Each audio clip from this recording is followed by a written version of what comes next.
जी अस्सलाम वालेकुम दोस्तों, सब लोग कैसे हैं? ठीक ठाक हैं? आपकी एक्चुअल उम्र कितनी होगी या आप कितनी ज़िंदगी जी सकते हैं, ये जांचने या जानने का सेल्फ टेस्ट 2026 ये इंतहाई अहम वीडियो है और दिलचस्प मालूमात मैं आपके साथ शेयर करूंगा। देखें, बहैसियत मुसलमान हमारा ये ईमान है कि ज़िंदगी मौत अल्लाह के हाथ में और ये अल्लाह को पता है कि किसने कितना अरसा जीना है। लेकिन मेडिकल साइंस चंद एक गाइडलाइंस ऐसी देती है जिनकी बुनियाद पे आप एक सेल्फ असेसमेंट टेस्ट के ज़रिए ये जान सकते हैं कि आपकी एज इतनी हो सकती है। सबसे पहले इंपॉर्टेंट चीज़ ये ज़हन में रखेंगे, चंद एक बायोलॉजिकल एज टेस्ट हैं जो टेस्ट आपके जिस्म की असल एज बताते हैं कि आपकी एज कितनी है। एक तो आपकी एज है कैलेंडर ईयर की एज, कि आप कब पैदा हुए वहाँ से आप कैलकुलेट करते हैं और हर साल अपनी बर्थडे पे आप देख लेते हैं कि मैं इतने साल का हो गया हूँ। जो बायोलॉजिकल एज टेस्ट हैं ये आपकी एक्चुअल एज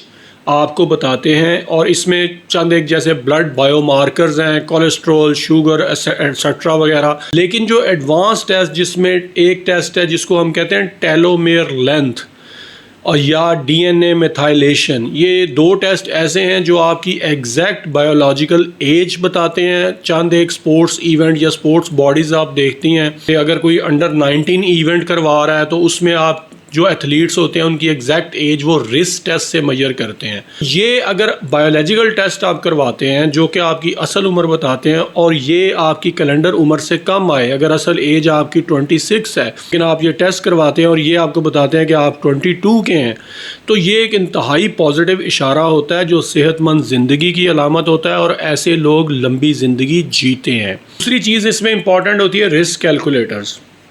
रिस्क कैलकुलेटर्स खुदा न खास्ता अगर हार्ट डिजीज़ है, कोई शुगर है, ब्लड प्रेशर है या कोई और बीमारी है तो जाहिरी बात है ऐसे लोग, अगर बीमारी है तो वो आपकी एज को कम करती है और जिनको ये बीमारियां नहीं हैं तो उनकी एज ज़्यादा होती है। ये सिंपल सी एक बात है।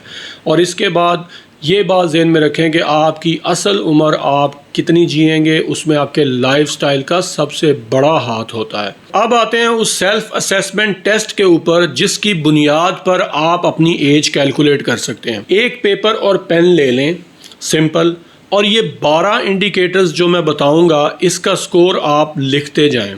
जैसे नंबर 1 इंडिकेटर है कि आप देखें कि आपका BMI नॉर्मल है। BMI होता है बॉडी मास इंडेक्स। ये आपके हाइट और वज़न से निकाला जाता है। इजीली आप गूगल करके इसका फार्मूला निकाल सकते हैं। ये नॉर्मल, इसकी लिमिट होती है 18.5 से 24.9। अगर आपका BMI 18.5 से 24.9 के दरमियान है तो आप यहाँ पे +2 यानी कि 2 मार्क्स ऐड कर लें अपने पेपर पे।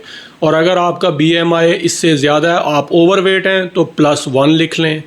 और अगर आप बहुत ज़्यादा ओवरवेट हैं, आपका BMI बहुत ही ज़्यादा है, तो फिर आप अपने पास 0 मार्क कर लें। दूसरा इंडिकेटर है फिज़िकल एक्टिविटी। अगर तो आप 150 मिनट वीक में चलते हैं, आपकी इतनी एक्टिविटी है तो +2 लिखें। अगर आप कभी कभी वॉक करते हैं, कभी कर ली कभी नहीं, तो +1 लिखें। और अगर बिल्कुल नहीं करते तो 0 मार्क करें। तीसरा इंडिकेटर है स्मोकिंग। अगर आप कभी सिगरेट नहीं पीते तो +2। अगर आप पास स्मोकर पहले रहे हैं और आप छोड़ दिया तो +1। और अगर अभी भी सिगरेट पीते हैं तो 0 मार्क करें। चौथा इंडिकेटर है डाइट। अगर आपकी बैलेंस डाइट है तो +2। मिक्स्ड, कभी बाहर से खाते हैं कभी घर से, कोई प्रॉपर डाइट नहीं है तो +1। और अगर बहुत बुरी डाइट है, जंक फूड का इस्तेमाल करते हैं, बाहर के खाने खाते हैं, तो 0 मार्क करें। उसके बाद अगला इंडिकेटर है ब्लड प्रेशर BP। अगर आपका BP 100% 120/80 नॉर्मल है तो +2। अगर आपका बॉर्डर लाइन है 130 190 तक रहता है, 5 दफ़ा चेक करते हैं, 3 दफ़ा 130/90 आता है तो +1। और अगर आपका 140/90 से ज़्यादा आता है तो आप 0 मार्क करेंगे। उसके बाद है ब्लड शुगर। अगर आपकी ब्लड शुगर हर वक्त नॉर्मल रहती है तो +2 उसमें लिखें इस इंडिकेटर के सामने। और अगर आपकी शुगर 180 से 200 आती है और कभी कभी बीच में बढ़ती भी है, यानी कि आप प्री डायबिटिक हैं, तो +1 लिखें। और अगर आपको शुगर है तो 0 मार्क करें। नेक्स्ट है कोलेस्ट्रॉल। कोलेस्ट्रॉल अगर आपने चेक करवाया कभी और वो नॉर्मल आया है तो +2। और अगर थोड़ा सा बड़ा हुआ है, बॉर्डर लाइन है, तो +1। और अगर बहुत ज़्यादा हाई है तो 0 इस इंडिकेटर के सामने 0 ऐड कर लें। उसके बाद है स्ट्रेस लेवल। अगर आपकी लाइफ में बहुत स्ट्रेस है, बहुत ज़्यादा अगर स्ट्रेस है तो 0 मार्क करेंगे। अगर थोड़ा बहुत स्ट्रेस है तो +1। और अगर आपकी लाइफ पुरसुकून है और आप अपनी लाइफ से हैप्पी हैं तो +2 इसके आगे ऐड कर लें। इसके बाद है डेली एक्टिविटी। अगर आपकी डेली एक्टिविटी है और रेगुलर एक्सरसाइज करते हैं तो +2। अगर आप बिल्कुल भी एक्सरसाइज नहीं करते, चलना आपका बिल्कुल कम है, सारा दिन कभी थोड़ा चल लिया कभी नहीं, तो +1। और अगर सारा दिन बैठे रहने का काम है तो इसके सामने 0 मार्क कर लें। इसके बाद अगला इंडिकेटर जो है वो फैमिली हिस्ट्री है। अगर आपकी फैमिली में किसी को दिल की शिकायत है, शुगर है, ब्लड प्रेशर है, तो आप 0 मार्क करेंगे। अगर आपकी फैमिली हिस्ट्री में क्लोज रिलेशंस में किसी का नहीं है, दूर के रिश्तेदारों में है, तो +1 लिखेंगे। अगर फैमिली में किसी को भी दिल की शिकायत, शुगर, ब्लड प्रेशर नहीं है तो +2 मार्क करें। और लास्ट इंडिकेटर है अल्कोहल। अगर आप अल्कोहल का इस्तेमाल नहीं करते तो +2, अगर कभी कभी करते हैं तो +1, और अगर आप वाकई रेगुलर अल्कोहल का इस्तेमाल करते हैं तो 0 मार्क करें। और इसके अलावा एक और इंडिकेटर है स्लीप क्वालिटी।